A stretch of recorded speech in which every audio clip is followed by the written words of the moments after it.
Wellman TV. Bobby Aguilar. Kabanata 516, opisyal na pagpasok sa half-step martial marquee. Napatingin si Bobby Aguilar sa lalaking may bigot, na medyo nasa sabik sa kaibuturan. Pero hindi niya ipinakita. Ang lalaking may bigot ay sabik na magkaroon ng tansong salamin na iyon. Iminumungkahi nito na ang salamin ay dapat na talagang hindi pangkaraniwan. Tulad ng para sa Demonic Beast Core, hindi ito partikular na mahirap hanapin. Kaya, hawak ni Bobby Aguilar ang itaas na kamay. Kalimutan ang tungkol sa salamin, ngunit maaari kong isaalang-alang ang pagbibigay sa iyo ng 2 bronze plaques, sabi ni Bobby Aguilar. Sagot ng lalaking may bigot, salamin lang ang gusto ko. Sino ang gusto ng iyong bronze plaques? Kung ganoon, wag na lang. Hindi rin ako nagkukulang ng Demonic Beast Core, ungol ni Bobby Aguilar. Pagkasabi noon ay tumalikod na siya, handa nang umalis. Ang lalaking may bigot ay tahimik na nag-iisip, at pagkatapos ay biglang hinawakan si Bobby Aguilar, ulong, fine, magpalit tayo. Kung tutuusin, dapat may dahilan tayo. Habang nagsasalita, nagsimula siyang kumuha ng mga core mula sa kanyang special magic artifact. Hindi nagtagal, nabunot niya ang 3 Demonic Beast Core at 8,000 taong gulang na mga halamang gamot. Dapat sabihin, hindi nagpaganda ang lalaking may bigot. Talagang alam niya ang mga medicinal herbs na kailangan para sa reincarnation pill at ang mga kayamanan na dala niya ay higit pa sa imahinasyon. Okay lang ba ito? Ang lalaking may bigot ay nag-aatubili na ibinigay ang mga halamang gamot kay Bobby Aguilar. Ngumiti si Bobby Aguilar at sinabing, kapag hinati natin ang mga kayamanan mamaya, bibigyan kita ng higit pa. Mukhang mas makatwiran iyon. Sa wakas ay kontento na ang lalaking may bigot. Kinuha ni Bobby Aguilar ang kanyang mga damo, pagkatapos ay inilabas ang 2 bronze plaque at ibinigay ang mga ito. Okay, oras na para hatiin ang mga samsam. Ang lalaking may bigot ay dinilaan ang labi habang pinagmamasdan ang paligid. Sa isang sulyap, hindi mabilang na mga kayamanan ang makikita, kabilang ang maraming mga mahiwagang artifact at iba't ibang mga halamang gamot. Sa kasamaang palad, ang mga halamang gamot na ito ay nawala ang kanilang mga nakapagpapagaling na katangian, na nangangahulugan na ang mga ito ay walang halaga kay Bobby Aguilar. Nagpaikot-ikot ang dalawa, bawat isa ay pumipili ng mga kayamanang gusto nila. Bagamat sakam, ang lalaking may bigot ay lubhang mapili sa kanyang mga kayamanan. Ang mga ordinaryong bagay ay walang pagkakataon na maakit sa kanya. Si Bobby Aguilar ay hindi nagmamadali. Nakatayo lang siya at tahimik na naghihintay. Sa kalaunan, ang lalaking may bigot ay pumili lamang ng 3 bagay. Isang piraso ng Snow White Gemstone, isang banal na larawan na nakaukit sa balat ng baka, at isang incense burner. Sige, tapos na ako, nasisiyahang sabi ng lalaking may bigot. Sinulyapan ni Bobby Aguilar ang natitirang mga kayamanan at agad na inilagay ang lahat sa kanyang bag. Junk collector ka ba? Ang lalaking may bigot ay hindi napigil ang mapamura nang makita ito. Inilibot ni Bobby Aguilar ang kanyang mga mata at sinabing, hindi mo maiintindihan. Isang araw, maaaring magtatag si Bobby Aguilar ng sarili niyang sekta. Ang mga kayamanang ito ay tiyak na magiging kapaki-pakinabang. Nang maayos na ang lahat, ang lalaking may bigot ay tumingin sa Dragon Vein sa itaas at marahang sinabi, sayang lang at hindi kami nagkaroon ng pagkakataon na suriin ang Bright Energy Grave sa Dragon Vein. Tumingin sa kanya si Bobby Aguilar at sinabing, hindi naman ganoon talaga. Ngumisi ang lalaking may bigot, ang mga tao sa itaas ay kabilang sa Capital City Martial Arts Association, lalo na yung Emerson Holmes. Sino ang nang-ahas na guluhin siya? Pagkasabi noon, nagsimulang iimpake ng lalaking may bigot ang kanyang mga kayamanan, handa nang umalis. Paano kung sabihin kung kaya ko silang paalisin?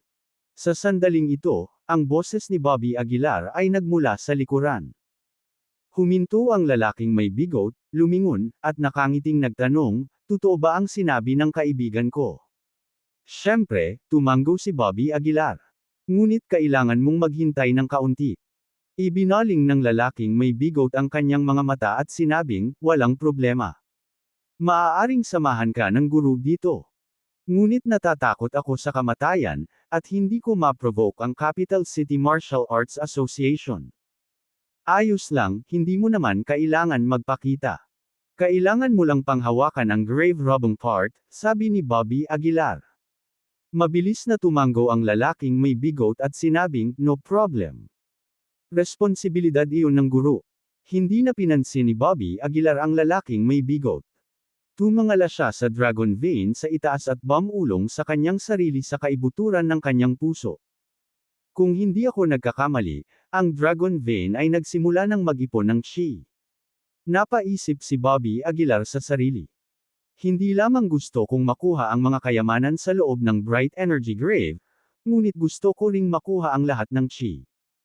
Ang lahat ng ito, ay bilang paghahanda para sa pambihirang tagumpay ni Bobby Aguilar sa Martial Marquee.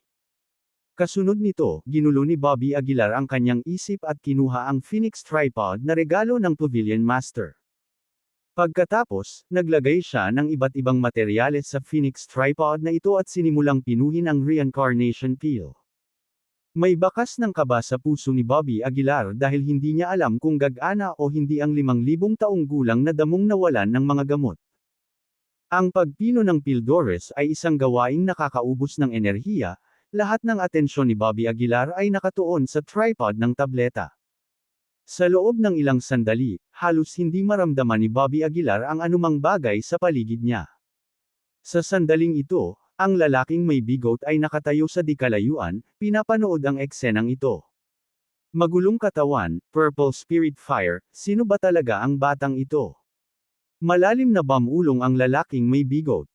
Nakatayo siya roon, nakatingin sa direksyon ni Bobby Aguilar, tila nawawala sa pag-iisip. Lumipas ang oras. Sa ilalim ng suporta ng Purple Spirit Fire, ang mga halamang gamot sa peel furnace ay naging makapal na katas. Ang susunod na hakbang ay ang pagbuo ng tableta. Ang pagbuo ng tableta ay ang pinakamahalagang hakbang sa proseso ng pagpino ng tableta, at ang pangangailangan para sa mental na estado ay napakahigpit. Ngunit sa sandaling ito, medyo kinakabahan si Bobby Aguilar. Ang apoy sa kanyang palad ay nagsimulang kumurap ng magulong. Hindi ito magandang senyales para sa pagpino ng tableta. Huminga ng malalim si Bobby Aguilar, pilit na inaayos ang estado ng kanyang pag-iisip. Matapos ang hindi malamang tagal ng panahon, sa wakas ay nagsimulang bumagal at kumalma ang apoy sa palad ni Bobby Aguilar.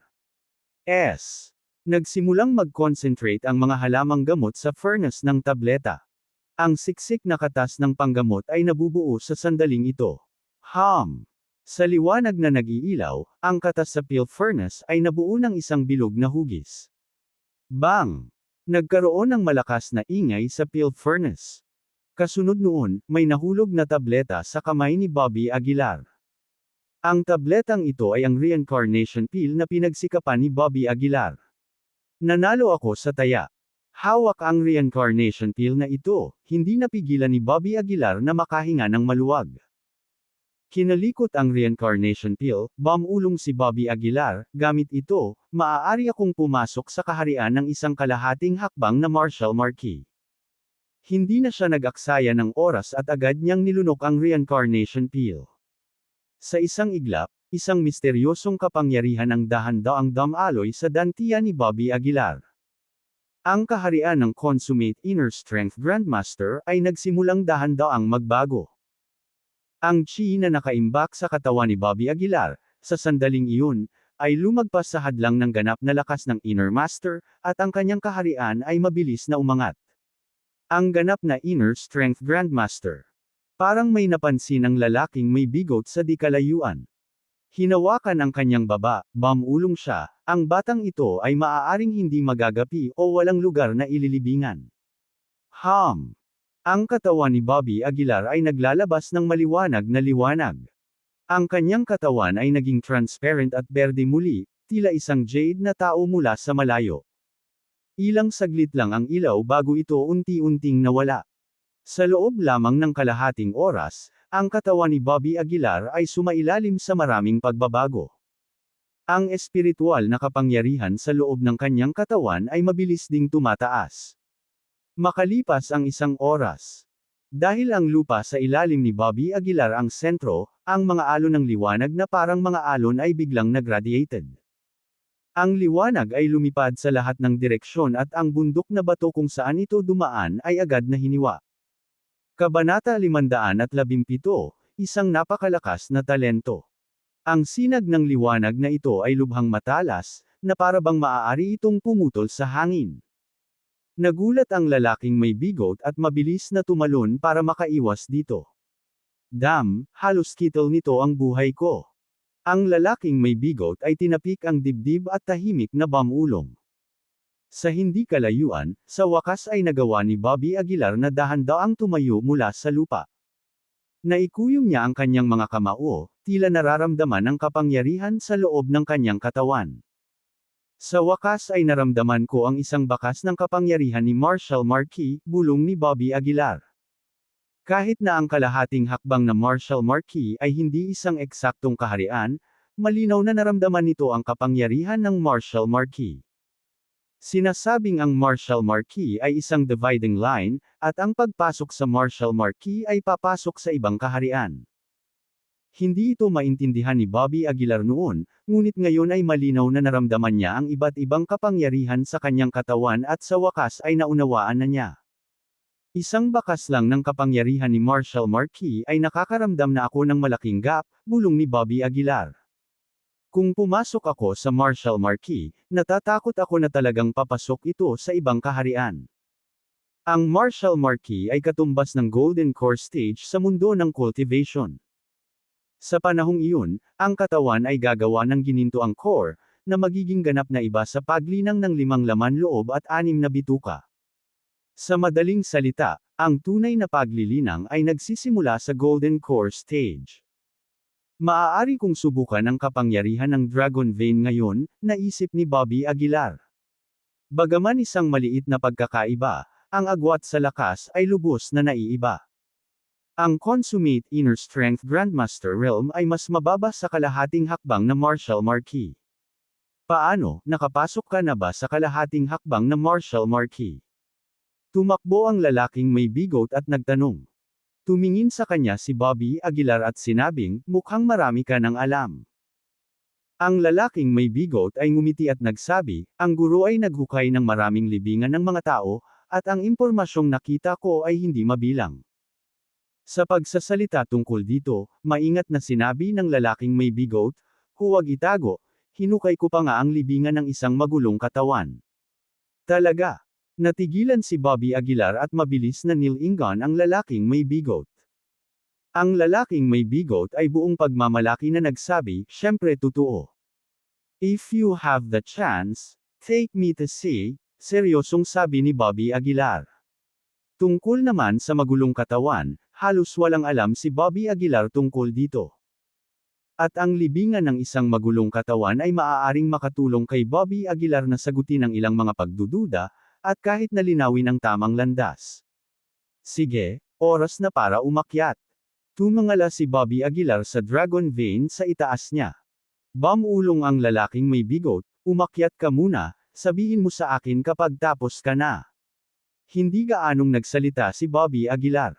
Tinitigan niya ang Dragon Vein at nagsimulang umakyat paitaas ng hakbang-hakbang. Sa itaas ng Dragon Vein. Ang 10 ito o higit pang miyembro ng Capital City Martial Arts Association ay nakaupo na naka-cross-leg dito, galit na sumisipsip ng chi. Para sa kanila, ang chi ay tila walang katapusan, at pagkatapos ng ilang araw ng pagsipsip, halos hindi ito nabawasan. Samantala, si Emerson Holmes ay nasa closed-door cultivation state pa rin. Sinusubukan niya ang kanyang makakaya upang makapasok sa Marshall Marquis realm. Noon lang, isang sinag ng liwanag ang biglang lumiwanag mula sa ibaba. Si Soren Taylor ang unang nakakita ng anomalya. Binuksan niya ang kanyang mga mata at agad na napatingin sa pinanggalingan ng liwanag. Bobby Aguilar. Sa masusing pagsisiyasat, ito ay walang iba kundi si Bobby Aguilar, na pinalayas sa bangin. Isang tandang ang nagpagising sa maraming tao. Tumayo silang lahat at tumingin kay Bobby Aguilar sa hindi kalayuan. Buhay pa si Bobby Aguilar. Hindi ba sinabi ni Pangulong Emerson na baldado na siya? Tingnan mo siya. Saan may palatandaan ng pagiging baldado? Tulad ng sinabi nila, si Bobby Aguilar ay puno ng espiritu sa sandaling ito, ang kanyang buhok ay gulo-gulo at sumasayaw ng ligaw, na may hangin ng lubos na paghamak sa mundo. Saan nagkaroon ng pahiwatig ng pagiging baldado? Ang Bobby Aguilar na ito ay pumatay ng ilang kalahating hakbang na Marshall Marquis. Nagkakaproblema tayo. Tama, si Pangulong Emerson ay nasa pag-iisa pa rin, at sino ang makakapigil sa kanya? Ano ang dapat katakutin? Nang nagpanik na ang lahat, lumabas si Soren Taylor. Malamig niyang tiningnan si Bobby Aguilar at sinabing, "Bobby Aguilar, pinagsisisihan ko lang na hindi kita nagawang labanan. Hindi ka pa napilayan, iyon lang ang gusto ko." Sumulyap si Bobby Aguilar kay Soren Taylor at sinabing, "Hindi kita kalaban, tumabi ka." Lumiit ang mga pupils ni Soren Taylor, at ang kanyang mukha ay nagbago ng husto. Siya ba ay minamalas? Bobby Aguilar, minamaliit mo ako. Malamig na sabi ni Soren Taylor. Ngumisi si Bobby Aguilar, kahit magka-level tayo, hindi kita kalaban, lalo na't isa ka lang peak form of Grandmaster. Sumigaw si Soren Taylor, ipinagmamalaki ko ang pakikipaglaban sa iba't ibang antas. Paano kung ito ay isang kalahating hakbang na Marshall Marquis? Ako, si Soren Taylor, matatalo ka pa rin. Biglang lumakas ang aura ni Soren Taylor, puno ng fighting spirit, at tila handang kumilos.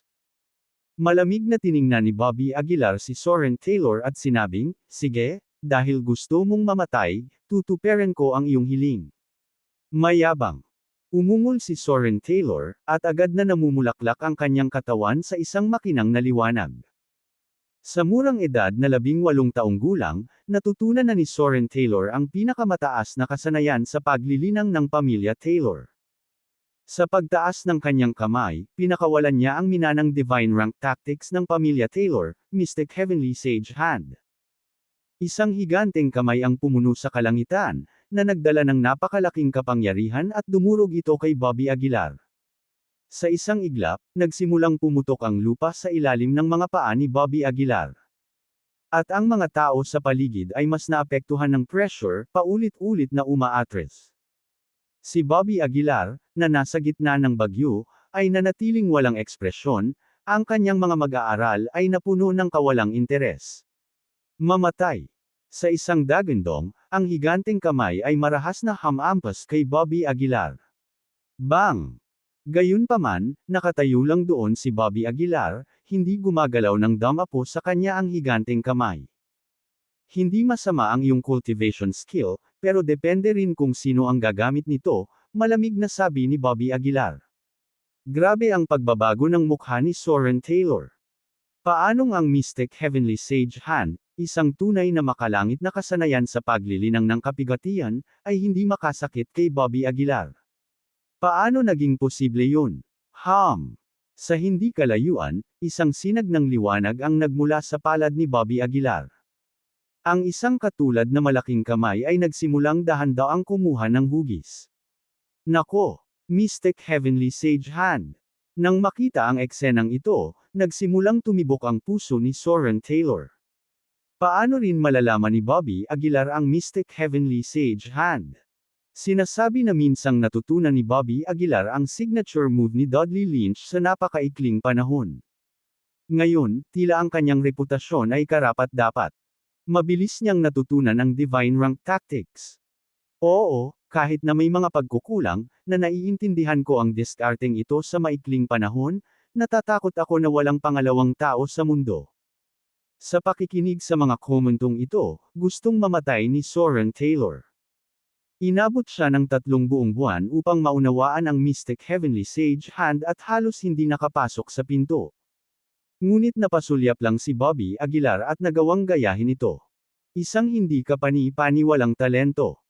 Ang Divine Rank Tactics ay talagang mahusay, ngunit ang mga ito ay nasasayang sa iyong mga kamay, malamig na sabi ni Bobby Aguilar. Bago bumagsak ang kanyang mga salita, ibinaba na ni Bobby Aguilar ang kanyang higanteng kamay. Kabanata 518 is to 518 sa pakikipaglaban kay Emerson Holmes. Ang napakalaking kamay na iyon ay walang awang pinigilan si Soren Taylor. Boom! Sa isang iglap, isang malaking handprint ang lumitaw sa lupa. Umakyat ang usok at alikabok, na ikinubli ang paningin ng lahat. Ang suntok na ito ay hindi lamang nagdulot ng duguan sa katawan ni Soren Taylor, ngunit nabasag din ang kanyang kumpiyansa. Paano? Paano ito posible? Si Soren Taylor ay nakahiga sa lupa, ang kanyang mukha ay nagpapahayag ng sakit. Siya ay nagtamo ng pinsala sa iba't ibang bahagi ng kanyang katawan, at ang kanyang mga buto ay nabalian pa. Hindi na siya makatayo pa. Paano ito? Hindi makapaniwala si Soren Taylor. Sinulyapan siya ni Bobby Aguilar at malamig na sinabi, "Ililigtas ko ang iyong buhay kung isa sa alang-alang ang iyong murang edad." Matapos ihagis ang mga salitang iyon, tumingin si Bobby Aguilar kay Emerson Holmes sa di kalayuan. Sa sandaling ito, binalot ng chi si Emerson Holmes. Ang chi ay dumadaloy sa kanyang katawan sa pamamagitan ng kanyang mga butas. Halata na nagpapakita siya ng mga palatandaan ng tagumpay. Sinusubukang humakbang sa military marquee realm. Hindi maiwasang mapangiti ni Bobby Aguilar. Buti na lang at saktong dumating siya, kung hindi, baka nagtagumpay si Emerson. Agad na humakbang si Bobby Aguilar patungo kay Emerson Holmes. Sa puntong ito, mahigit 10 miyembro ng Capital City Martial Arts Association ang mabilis na humakbang. Napuno sila ng malakas na espiritong mamamatay tao, na naglalayong harangin si Bobby Aguilar. Tumigil si Bobby Aguilar sa kanyang kinatatayuan. Malamig niyang tiningnan ang lahat at sinabing, "Sa tingin mo ba mapipigilan mo ako sa iyong mga kakayahan?" Habang nagsasalita siya, isang malakas na pressure ang agad na lumabas mula kay Bobby Aguilar. Isang matinding pakiramdam ng pang-aapi ang agad na tumagos. Paano? Paano ito nangyari? Naramdaman ang pressure ni Bobby Aguilar, ang mga ekspresyon ng lahat ay lubhang nagbago. Ang lakas ni Bobby Aguilar ay tila tumaas ng husto. Path! Hindi na kayanan ng isang grandmaster ang pressure na ito at nagdure ng dugo sa lugar. Nagpalitan ng tingin ang mga tao at hindi napigil ang umatras. Malamig na sumangot si Bobby Aguilar, hindi pinansin ang mga tao, at humakbang patungo kay Emerson Holmes. Sa sandaling ito, tila nasa kritikal na yugto ng tagumpay si Emerson. Nagpapalabas siya ng pambihirang liwanag mula sa kanyang katawan, na parabang haantong sa military marquee realm anumang oras. Gusto mong humakbang sa military marquee realm? Subukan mo sa susunod mong buhay. Malamig na sabi ni Bobby Aguilar. Bago bumagsak ang kanyang mga salita, nababalot na ng gintong liwanag ang mga kamay ni Bobby. Ang isang nakakatakot na puwersa ay agad na kumalat. Boom! Hindi na nag-aksaya ng oras si Bobby Aguilar at agad na naghagis ng suntok na may nagngangalit na lakas diretso kay Emerson Holmes. Humalabog. Sa ilalim ng suntok na ito, direktang napaatras si Emerson Holmes, dumudulas ng 10-10 metro bago tuluyang na-stabilize ang kanyang figure. Dumudugo ang bibig ni Emerson, halos mabali ang ilang buto, at tuluyan ng nag-ulo ang kanyang hininga. Binuksan niya ang kanyang mga mata, mukhang sobrang galit. Sino ang sumire sa aking kaharian? Tumangala si Emerson Holmes at umungal sa galit. Ako, malamig na sabi ni Bobby Aguilar. Nang marinig ang boses ni Bobby Aguilar, mas naging pangit ang ekspresyon ni Emerson Holmes. Pinandilatan niya ng masama si Bobby Aguilar at sinabing, "Kaya hindi ka napilayan." Ngumisi si Bobby Aguilar. Oo, mukhang hindi rin ganoon kalakas ang kapangyarihan ng Dragon Vein mo. Nanginginig si Emerson Holmes, tinitigan si Bobby Aguilar na nanlalaki ang mga mata, na nagngangalit sa galit. Matiim niyang tinitigan si Bobby Aguilar, nalungkot ang mukha nito sa kawalan ng pag-asa, at sinabing, "Isang hakbang na lang ako para maging Martial Marquee, at dahil sa iyo, nasayang ang lahat ng pagsisikap ko. Bobby Aguilar, bastard ka, dudurugin kita sa 1,000 piraso." Si Emerson Holmes ay umungal sa galit, ang kanyang boses ay umalangaw-ngaw sa buong Dragon Vein. Ngumisi si Bobby Aguilar, "It serves you right. Mananatili ka sa kalahating hakbang na Martial Marquee sa buong buhay mo." Namumula ang mga mata ni Emerson, at isang matinding mamamatay tao na espiritu ang kumalat sa kanyang dibdib. Hinuyam niya ang nanginginig niyang kamay at malamig na sinabi, "Durirayan kita sa 1,000 piraso, dudurugin kita sa 1,000 piraso." Sa sandaling matapos siyang magsalita, ang kapangyarihan ng Dragon Vein ay lumundag.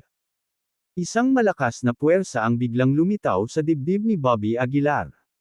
Kumatok. Sa ganoong kalapit, walang paraan upang maiwasan ito. Agad na napaatras si Bobby Aguilar ng 12 hakbang, at lumitaw ang isang maliit na butas ng dugo sa kanyang dibdib.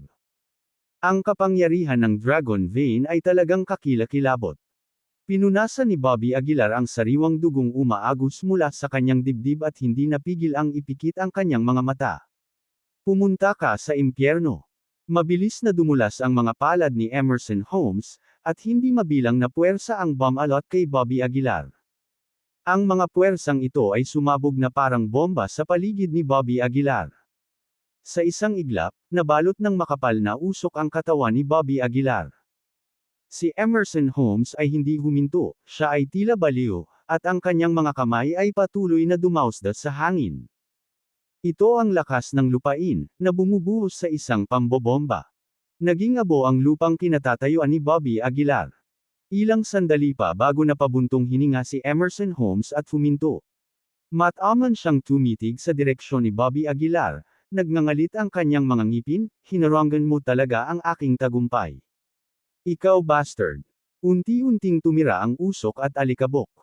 Halos mapuno ng dugo ang buong katawan ni Bobby Aguilar.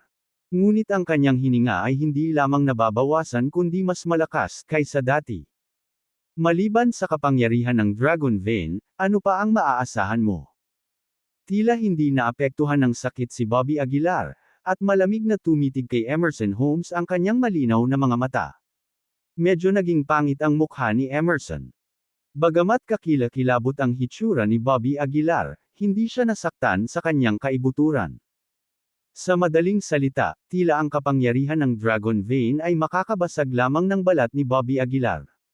"Magsalita ka, ano pa ba ang maaasahan mo?" Ngumisi si Bobby Aguilar, na nagpapakita ng puting ngiti sa gitna ng dugo. Si Emerson Holmes ay umungal, "Bobby Aguilar, napakalayo mo na." Sa isang malakas na dagandong, 8 energy beam ang bumaril mula sa lahat ng direksyon, agad na nilamon si Bobby Aguilar. Napabalikwas muli ang katawan ni Bobby Aguilar. Pero sa pagkakataong ito, umatras lang siya ng 3 hakbang. Kung ikukumpara sa unang eksena ng pagkatangay, ang pag-atras ng 3 hakbang ay walang alinlangan na nakakagulat para kay Emerson Holmes. Si Emerson ay nagngangalit ang kanyang mga ngipin at muli ay ginamit ang kapangyarihan ng Dragon Vein.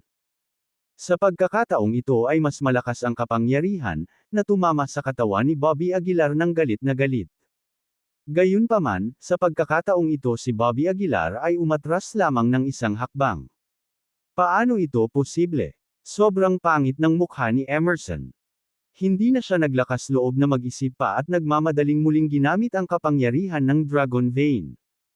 Ngunit sa pagkakataong ito, hindi na gumalaw si Bobby Aguilar. Imposible. Nabaliw si Emerson, ginamit ang lahat ng kanyang lakas para subukan at kontrolin ang kapangyarihang ito. Sa pagkakataong ito, direktang nilabanan ni Bobby Aguilar ang kapangyarihan ng Dragon Vein at hakbang-hakbang na naglakad patungo kay Emerson.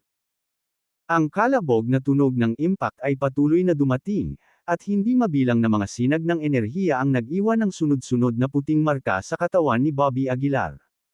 Ngunit hindi nito mapigilan ang pagsulong ni Bobby Aguilar. Unti-unti, ang kapangyarihan ng Dragon Vein ay tila hindi makapagdulot ng anumang pinsala kay Bobby Aguilar. Halos hindi na niya pinansin ang kapangyarihan nito. Paano? Paano nangyari ito? Ang pawis na kasing laki ng butil ay lumitaw sa noo ni Emerson, at ang kanyang puso ay napuno ng hindi maisip na takot. Siya, ang vice-presidente ng Capital City Martial Arts Association, ay talagang nagsisimula ng makaramdam ng takot sa sandaling ito. "Magsalita ka, nang walang kapangyarihan ng Dragon Vein, anong mga taktika ang natitira mo?" Malamig na sabi ni Bobby Aguilar. Kabanata 519, Pagkasindak ni Emerson Holmes. Napakapangit ng mukha ni Bobby Aguilar. Bagaman hindi siya sigurado kung ano ang nangyari, alam niya na malamang na hindi siya katugma kay Bobby Aguilar ngayon.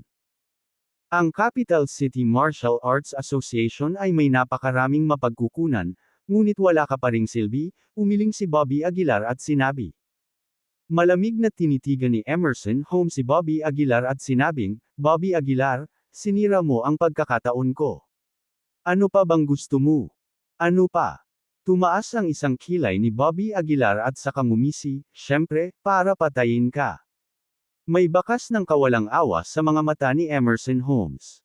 Bahagya niyang ipinikit ang kanyang mga mata at sinabing, patayin mo ako. Ako ay. Enough, huwag kang magatubiling sabihin sa akin kung saang pamilya ka galing. Hindi ako interesado. At saka, kahit ikaw ang ama ng hari, wala akong pakialam, putol ni Bobby Aguilar kay Emerson Holmes. Lalong nagalit ang mukha ni Emerson Holmes, at umungal, Bobby Aguilar, masyado mo akong tinutulak. Sa tingin mo ba ako, si Emerson Holmes, ay madaling mabuli? Sa dagandong ni Emerson Holmes, biglang sumambulat ang dragon vein na may parang ambon na enerhiya. Sa isang iglap, tila ang kapangyarihan ng langit at lupa mula sa buong dragon vein ay hinugot ni Emerson Holmes. Sa unang sulyap, isang tunay na dragon ang talagang namuo sa himpapawid. Ang Divine Dragon na ito, na hinango mula sa kapangyarihan ng dragon vein, ay tila may sariling buhay, at malamig na pinagmasdan ng maitim na mga mag-aaral ang paligid nito. Nakakagigil ang aura na pinalabas nito, at may mga lumuhad pa sa lugar. Maging si Bobby Aguilar ay nakaramdam ng kakaiba nang harapin niya ang Divine Dragon na ito. Ang pakiramdam na ito ay parang nakaharap sa isang hindi mapaglabanan na banal na kapangyarihan. Hingal na hingal si Emerson Holmes, nagngangalit ang kanyang mga ngipin at sinabing, Bobby Aguilar, mag-iwan ka ng lugar para sa mga hinaharap na pagtatagpo. Huwag mo akong pilitin na walang daan palabas. Sumulyap si Bobby Aguilar kay Emerson Holmes at malamig na sinabi, huwag mo nang sabihin ang mga walang kwentang bagay na ito. Naisipan mo na bang umalis sa isang kwarto nang pailay mo ang dantian ko? Mabuti. Hindi na nagsalita si Emerson Holmes, kinagat ang daliri. Pagkatapos ay pinitik niya ito, at isang tipak ng dugo ang agad na nahulog sa katawan ng Divine Dragon. Sa isang iglap, itong Divine Dragon na ginawa mula sa kapangyarihan ng Dragon Vein ay tila kinulayan ng kulay. Mamatay. Umungol si Emerson Holmes, at ang buong Divine Dragon ay lumusot kay Bobby Aguilar. Tinitigan ni Bobby Aguilar ang Divine Dragon at munition, isa lamang itong espiritual na katawan na walang buhay. Sa tingin mo ba talaga natatakot ako sa'yo? Walang ibang salita, naikuyom ni Bobby Aguilar ang kanyang mga kamao at binati ang dragon. Boom!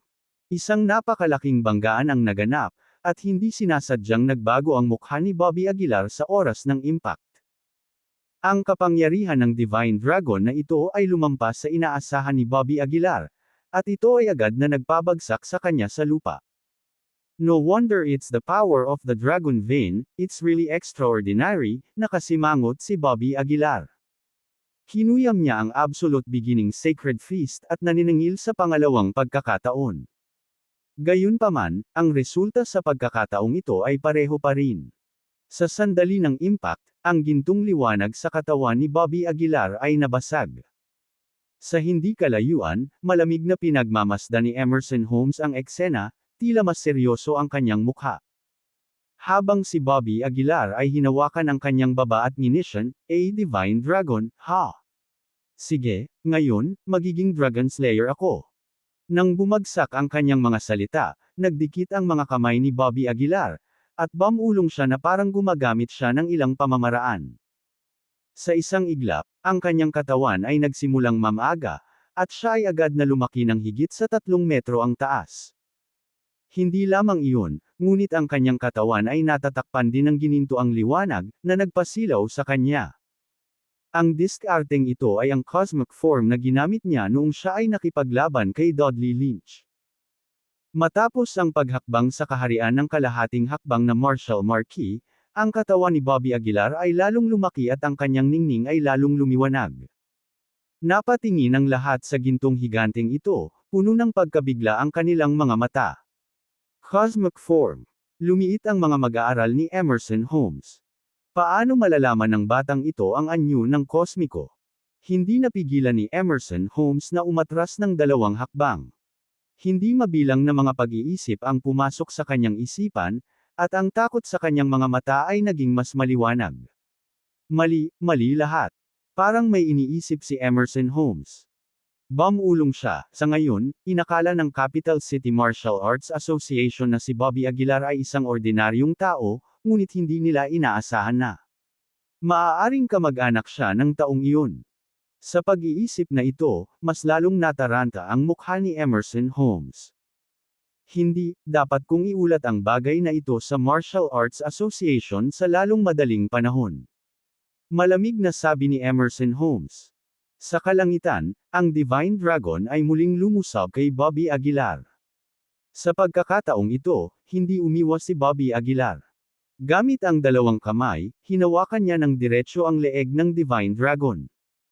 Isang malaking puwersa ang gumawa nitong banal na dragon na marahas na nakipaglaban. Ngunit ang mga kamay ni Bobby Aguilar ay parang 2 bakal na pang-ipit, hindi ito pinapayagang gumalaw. Sa lahat, akala ko ito ay isang tunay na banal na dragon, ngunit ito ay lumalabas na isang puwersa lamang na pinalapot mula sa ibabaw ng dragon vein. Ngumisi si Bobby Aguilar. Sumunod, nakitang hinawakan ni Bobby Aguilar ang Divine Dragon at hinahampas ito sa lupa. Sa sandaling dumampi ito sa lupa, ang Divine Dragon ay naglaho kaagad.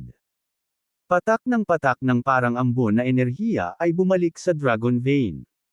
Lumingon si Bobby Aguilar at malamig na tumingin kay Emerson Holmes. Kung mayroon ka pang ibang galaw, gamitin mo lang, malamig na sabi ni Bobby Aguilar. Gusto ko ring makita ang mga pamamaraan ng Capital City Martial Arts Association. Si Emerson Holmes ang master ni Dexter Blair, kaya dapat magkatulad ang kanilang mga diskarte. Sa pamamagitan ni Emerson Holmes, malalaman ni Bobby Aguilar ang mga pamamaraan ni Dexter Blair. Ngunit sa sandaling ito, tila nawalan ng gana makipaglaban si Emerson Holmes. Naglabas siya ng martial marquee weapon at inihagis ito sa ere. Isang martial marquee weapon. Sa tingin mo ba ito ay kapaki-pakinabang laban sa akin? Walang humpay ng inisyon ni Bobby Aguilar. Noong nasa Consummate Inner Strength Grandmaster Realm pa siya, nabasag na ni Bobby Aguilar ang 4 na martial marquee weapons, lalo pa ngayon. Nanatiling tahimik si Emerson Holmes, bumubulong ng isang bagay at tila nag-activate ng ilang mahiwagang pamamaraan. Hindi rin nagmamadali si Bobby Aguilar. Gusto niyang makita kung ano ang kaya ni Emerson Holmes, para malaman niya kung paano haharapin si Dexter Blair. Boss! Sa sandaling ito, biglang kumislap sa liwanag ang katawan ni Emerson Holmes. Sa unang tingin, may hawak siyang parang watawat na magical artifact sa kanyang kamay. Isang special magic artifact. Nagbago ang mukha ni Bobby Aguilar. Gaya ng inaasahan, sa sandaling lumitaw ang mahiwagang artifact, nagsimulang mawala ang katawan ni Emerson Holmes. Wala pang kalahating segundo, nawala si Emerson Holmes nang walang bakas. Ha. Nang makita ito, hindi napigilan ni Bobby Aguilar ang mapatawa. Tumingin siya sa maraming miyembro ng Capital City Martial Arts Association at Munition, so ito ang team captain mo. Iniwan niya kayong lahat at tumakas. Nagkatinginan ang lahat, tila hindi makapaniwala sa nangyari kanina. Samantala, nagmamadaling bumalik si Emerson Holmes sa Capital City. Hindi dapat hayaang mabuhay ang batang ito. Kapag ipinaalam ko sa mga nakatataas, tiyak na gagawin nila ang lahat para patayin siya. Malamig na sabi ni Emerson Holmes. Kabanata 520, tanggalin kaagad si Bobby Aguilar. Pagkasakay ni Emerson Holmes sa eroplano, dali-dali siyang nagpadala ng text message. Ang text message na ito ay ipinadala sa top brass ng Capital City Martial Arts Association. Sa sandaling ito, maraming miyembro ng Capital City Martial Arts Association ang sabik na nanunood kay Bobby Aguilar. Sinira na ng lakas ng pakikipaglaban ni Bobby Aguilar ang kanilang kumpiyansa na labanan siya. Kung lalaban sila ngayon, malamang na wala silang pagkakataong manalo. Pinagmasdan ni Bobby ang karamihan, hindi nagsasalita ng ilang sandali. Papatayin mo ba kami? May nagtanong, pambasag ng katahimikan. Saglit na hinaplos ni Bobby ang kanyang baba sa pag-iisip bago sumagot, kaya kung iligtas kayong lahat, ngunit kailangan ninyong ibigay ang lahat ng mga halamang gamot na dala ninyo. Nagkatinginan ang karamihan. Maaaring ito ay isang magandang pagpipilian. Magboluntaryo bago ako maghanap sa iyo, hindi ito magiging komportable kung ako mismo ang gagawa, sabi ni Bobby, na nakatapak sa lupa gamit ang kanyang paa. Walang sabi-sabi, lahat ay naglabas ng mga halamang gamot sa kanilang katawan at inilagay sa harapan ni Bobby. Lahat ng mga halamang gamot na nakuha mula sa ilalim ng stone tablet ay napunta sa bulsa ni Bobby. Bukod sa natupok nitong mga nakaraang araw, may 3 halamang gamot na may edad mahigit 5,000 taon. Matapos makolekta ang pagnakawan, lumingon si Bobby para tingnan ang mga tao.